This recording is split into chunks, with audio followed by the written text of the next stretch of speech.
पैर छूना आपको इसी जन्म में सुर्खी आता होगी। बड़ी संख्या में छत्तीस कौम के लोग बैठे हैं।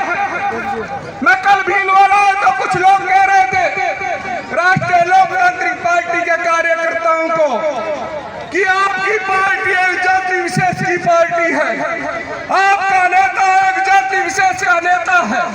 आज इस जीवन खेड़ा के इस मंच पर आपको उन लोगों को जवाब पेश कर रहा हूं।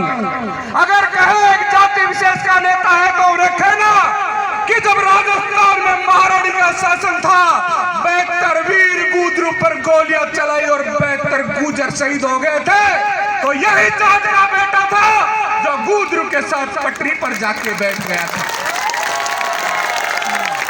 और कहा था महारानी अगर अब तेरी एक गोली चली तो गुजर के साथ जाट का बेटा सीधा लेके खड़ा है।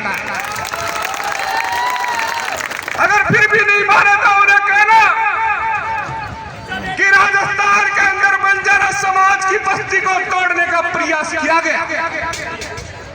साथ ही इसमें प्रशासन की गलती नहीं है, क्योंकि प्रशासन में जो बैठे हैं वो भी जमींदार वर्ग के लोग हैं। अगर इसमें कहीं ना कहीं किसी की कमी तो वो राजस्थान सरकार की थी। जब गरीब बंजारा बस्ती को तोड़ने के प्रयास किए तो राष्ट्रीय लोकतांत्रिक पार्टी के तीनों विधायक मैदान में आ गए और उनके साथ न्याय दिलाया। साथियों, मैं धन्यवाद देना चाहूंगा जाट समाज को भी कि आपने इतना भव्य मंदिर का निर्माण किया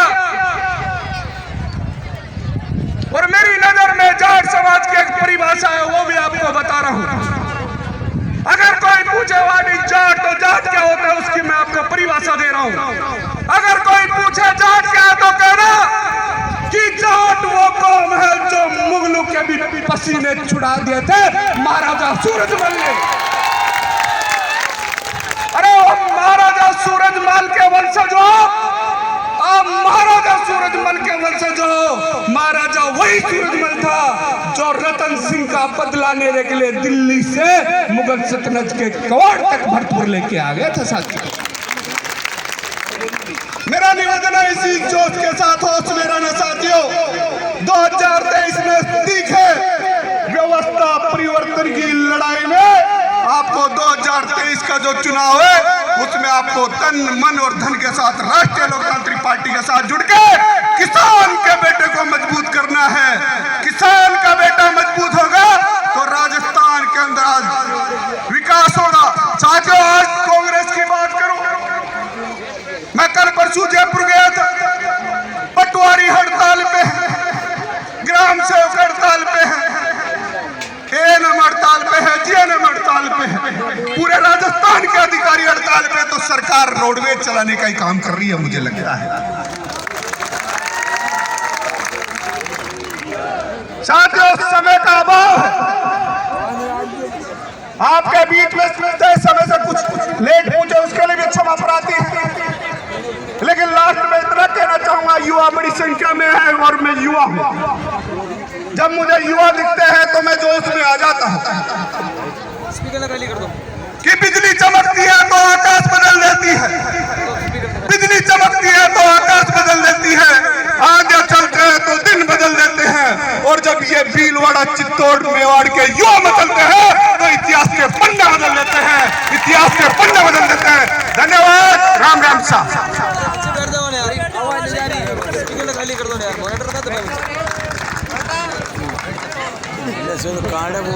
बोले तेजाजी महाराज की जय। मैं अगली कड़ी में सुप्रसाद जी चौधरी साहब आए हैं, वो एक बार तेजाजी महाराज का जय करा ही लगा दें, भाषण देंगे तो सब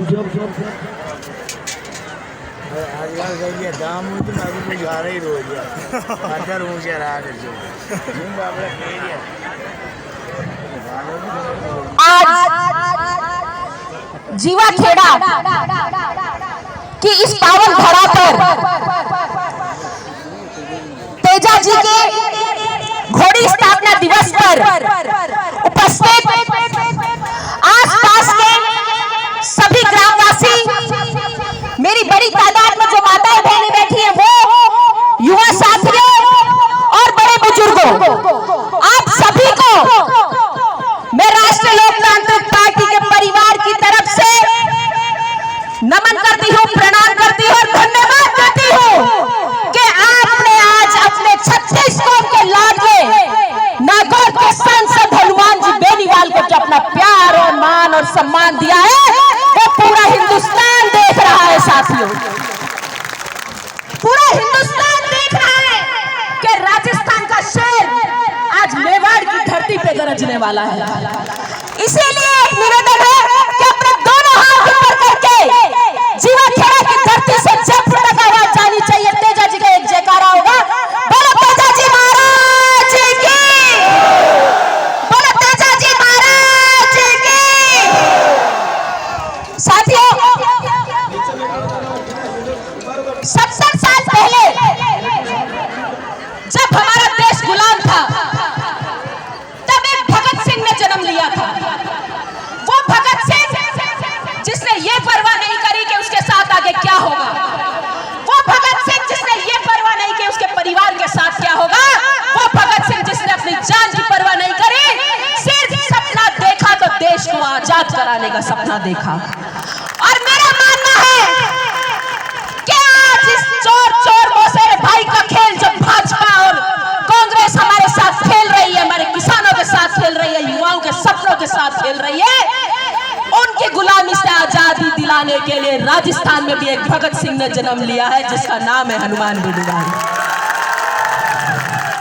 उस भगत सिंह ने जन्म लिया है जो खुद के लिए नहीं जीता, उस भगत सिंह ने जन्म लिया है जो राजस्थान की 36 कौम को साथ में लेते हुए हर दलित की, शोषित की, पीड़ित की आवाज को विधानसभा से संसद में बुलंद करने का काम करता है। साथियों, मैं इस मंच के माध्यम से हनुमान जी को भी आप लोगों के माध्यम से एक आश्वासन दिलाना चाहती हूँ कि आने वाले जो उपचुनाव है उनमें इन तानाशाह सरकारों को दिखा दो कि आज का युवा पढ़ा लिखा युवा है, आज की महिलाएं अपने अधिकारों के प्रति सक्षम महिलाएं, और वो जानती है कि उनके लिए अच्छा और बुरा क्या है, और एक परिवर्तन की लहर मेवाड़ की धरती से हमें चलानी है, जिसका शंखनाद आज आप लोगों के माध्यम से जीवा खेड़ा की धरती से हो गया है।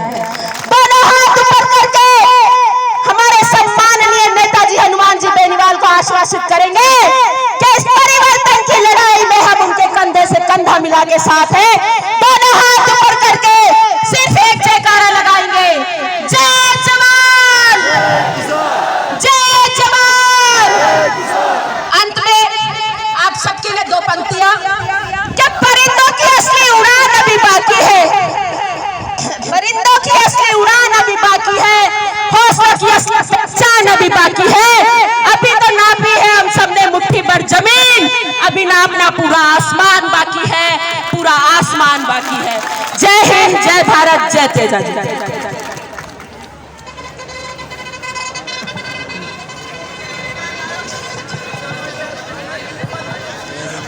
तेजा जी महाराज की जय, जय श्याम, भारत माता की।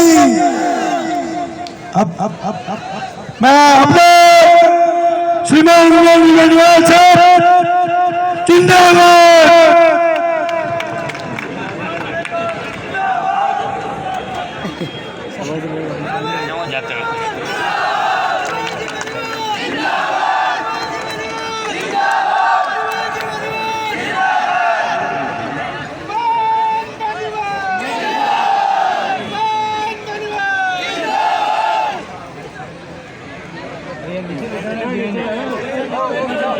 नीचे बैठो और नीचे बैठो। सबसे पहले तो जीवा का खेड़ा गांव के अंदर जो वीर तेजाजी महाराज की घोड़ी की स्थापना का कार्यक्रम रखा और मुझे मुख्य अतिथि के रूप में आप सब ने आमंत्रित किया। मैं सरपंच साहब को, जाट समाज सहित समस्त आयोजनकर्ताओं का हृदय से आभार प्रकट करता हूं। बहुत बहुत आपको धन्यवाद। आने में देरी हो गई, लेकिन आप सबने जिद करी कि आपको आना है। लोकसभा चल रही है दिल्ली के अंदर, लोकसभा से सीधा भीलवाड़ा के अंदर आया और भीलवाड़ा पहली बार में रेल के अंदर आया। भीलवाड़ा का रेलवे स्टेशन भी देखा और भीलवाड़ा के अंदर जिस जगह अभी जीवा का खेड़ा के अंदर आए, सड़क की स्थिति भी देखी, गांव की स्थिति भी देखी, आपका जोश भी देखा। और तेजाजी महाराज तो भीलवाड़ा के अंदर, क्योंकि जाट समाज के साथ साथ गुर्जर समाज और अन्य जातियां भी वीर तेजाजी महाराज को आदर और सत्कार के साथ नमन करती है।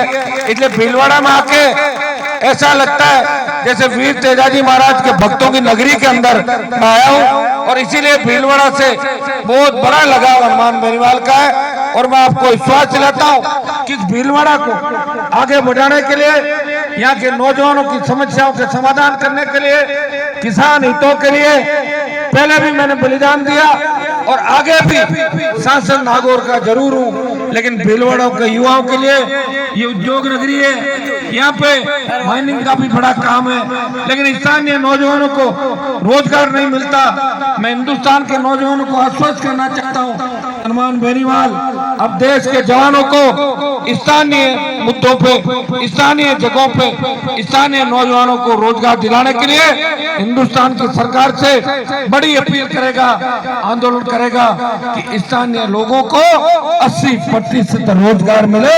ये मामला पुरजोर तरीके से देश की सबसे बड़ी महापंचायत के अंदर उठाएगा। मैं धन्यवाद दूंगा सरपंच साहब का, पूर्व सरपंच साहब का और स्थानीय हमारी पूरी टीम का और नौजवानों का।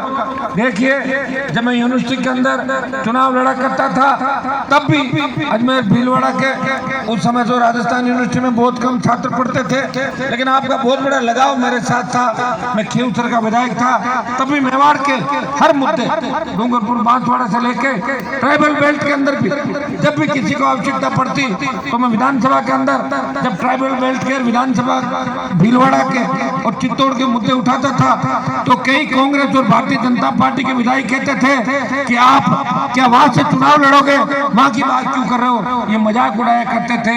ये मजाक इसलिए उड़ाया करते थे कि राजस्थान की विधानसभा के अंदर जाने के बाद वो विधायक एक विधानसभा के क्षेत्र का होकर रह जाता है। वो मुख्यमंत्री के घर के बाहर चक्कर लगाता रहता है, हैंडपंप खुदवा दो, मेरे 2 ट्यूबवेल खुदवा दो, 5 किलोमीटर रोड बनवा दो और मेरा काम निकलवा दो। भाइयों, राजस्थान की विधानसभा के अंदर विधायक का दायरा पूरी इस राजस्थान के प्रत्येक मुद्दे का उठाने का होता है। 2008 के अंदर जब मैं विधायक बन के गया था तो मैं भी चाहता तो 3 में वसुंधरा से बात करके जगह बदल के चुनाव लड़ता, मंत्री बन जाता, लेकिन मैंने लड़ाई लड़ी, कुछ वोटों से हार गया था। 8 में भारतीय जनता पार्टी का विधायक बना, लेकिन 3-4 महीने बाद ही विधायक दल की बैठक के अंदर मैंने कहा वसुंधरा भ्रष्टाचार की देवी है, मैं तेरे साथ नहीं बैठूंगा। और ये लड़ाई की शुरुआत राजस्थान के अंदर अगर किसी किसान के बेटे ने करी, अपने आला कमान को ललकारा, चुनौती दी और बगावत किसी ने करी, तो आपके अपने भाई हनुमान बेनीवाल ने, तेजाजी के भक्त ने एक लड़ाई की शुरुआत करी। तब राजस्थान के अंदर कई लोग ये कहते थे कि हनुमान बेनीवाल तो बावड़ा हो गया, जो सत्ता को ठोकर मार के वसुंधरा से लड़ने के लिए निकला, गहलोत से लड़ने के लिए निकला। और भाइयों, समय जरूर लगा, लेकिन मुझे खुशी है कि मैंने राजस्थान को जगह दिया, 36 कौम के नौजवानों को सत्ता परिवर्तन करने के लिए आज सड़कों पे ला दिया। भाइयों, हुंकार रैलियों का ही परिणाम था कि राजस्थान की सरकार को मुफ्त बिजली याद दिला दी, राजस्थान की सरकार को कर्ज माफी याद दिला दी, राजस्थान की सरकारों को टोल मुक्ति याद दिला दी और बेरोजगारी भत्ता याद दिला दिया और इस राजस्थान के नौजवानों को लड़ना याद दिला दिया। भाई, उन हुंकार रैलियों का ही परिणाम था कि दिल्ली के नेतृत्व को वसुंधरा के बारे में पता लग गया और मैंने कहा था कि मेरी लड़ाई के अंदर सत्ता तीसरे मोर्चे की बनेगी और पिछले 40 साल के अंदर सबसे ज्यादा विधायक कांग्रेस और बीजेपी के अगर बने तो पहली बार राजस्थान की विधानसभा में सबसे ज्यादा निर्दलीय आरएलपी और मिला के 30 से ज्यादा विधायक राजस्थान की विधानसभा भाइयों दुर्भाग्य से कुछ नेता समय के साथ हमें छोड़ के चले गए थे। अगर सारे नेता हम एक साथ रहते तो 50 से ज्यादा सीटें राजस्थान की विधानसभा के अंदर थर्ड फट की आती और रिमोट कंट्रोल सत्ता का आपके हाथ में होता। तब न तो इस तरह की सड़कें मिलती, ना अपराध के अंदर इस तरह राजस्थान बदनाम होता, ना आज राजस्थान का नौजवान बेरोजगारी से तंग आकर आत्महत्या करता, और न ही राजस्थान के किसान को ठंड के अंदर रात की बारी में बिजली लेके और खेतों में सिंचाई करनी पड़ती।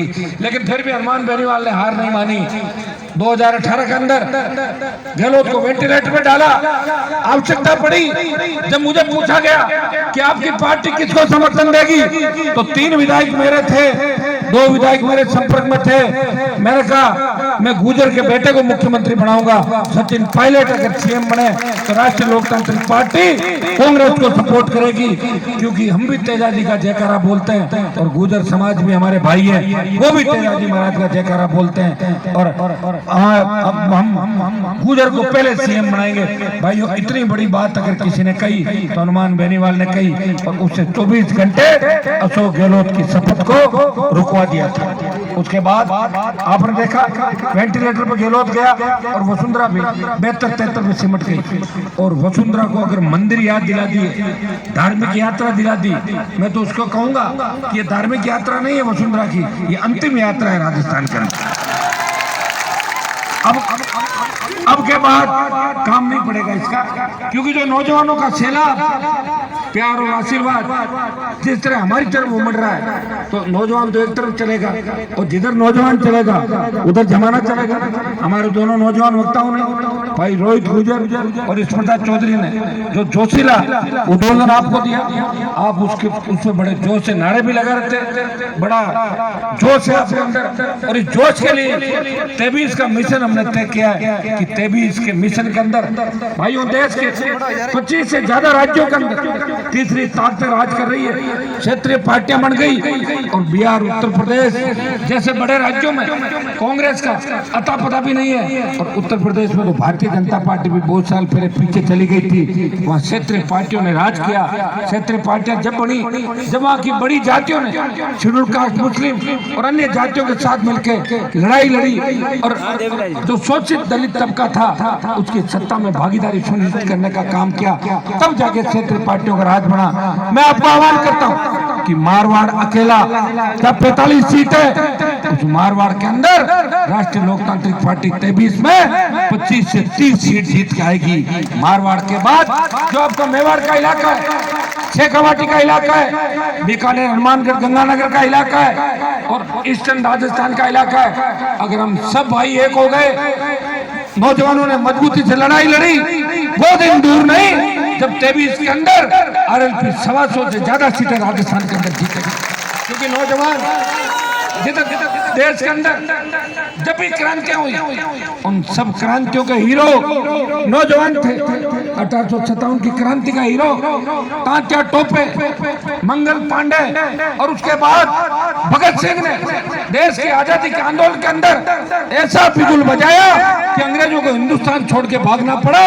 भाग जाओ नहीं तो मार देंगे हिंदुस्तानी। भाइयों इस राजस्थान की राजनीति के अंदर भी हनुमान बेनीवाल ने नौजवानों को जगाने का काम किया, त्याग और समर्पण का काम किया। 3, 8, 13, 18 के अंदर मंत्री पदों को ठोकर मारी, और गठबंधन के बाद जब दिल्ली गया तो दिल्ली में मुझे कहा आप अपनी पार्टी का विलय करो, आपको मंत्री बनाएंगे। मैंने कहा मैं मंत्री बनने के लिए दिल्ली में नहीं आया हूँ, मैं संतरी बढ़ के देश के किसान के बेटों की सेवा करूंगा, राजस्थान को उसका हक और अधिकार दिलाऊंगा।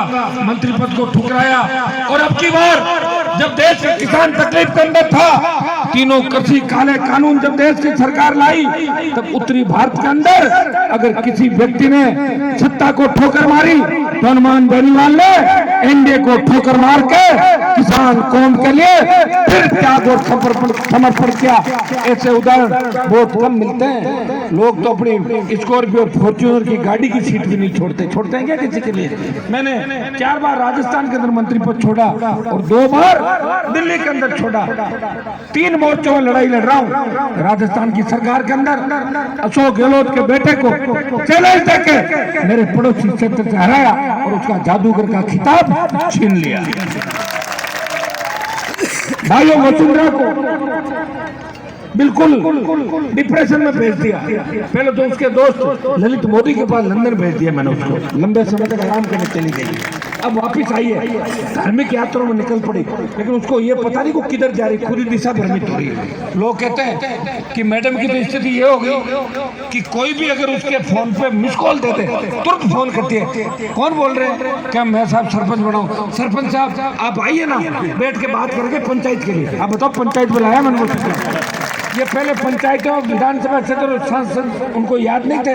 मैंने बड़े बड़े मंत्रियों को और एमपीज को और एमएलए को वसुंधरा के घर पर हाजिर लगाते हुए देखा था। मिलती नहीं थी उनसे एक एक महीना तक। और उसी वसुंधरा की अगर ये हालत किसी ने करी तो आपके भाई हनुमान बेनीवाल ने करी कि मिस कॉल पे वसुंधरा मिलेगी आपको। मिस कॉल देख लेना आप तो खाली है बिल्कुल। भाइयों, ये जो 23 की लड़ाई है, ये 23 की लड़ाई इस किसान आंदोलन के साथ कांग्रेस क्या कर रही है? पॉलिटिकल माइलेज लेने के लिए कांग्रेस पार्टी कह रही है कि हम भी तीनों कृषि बिलों के खिलाफ हैं। तो तुमने क्या किया?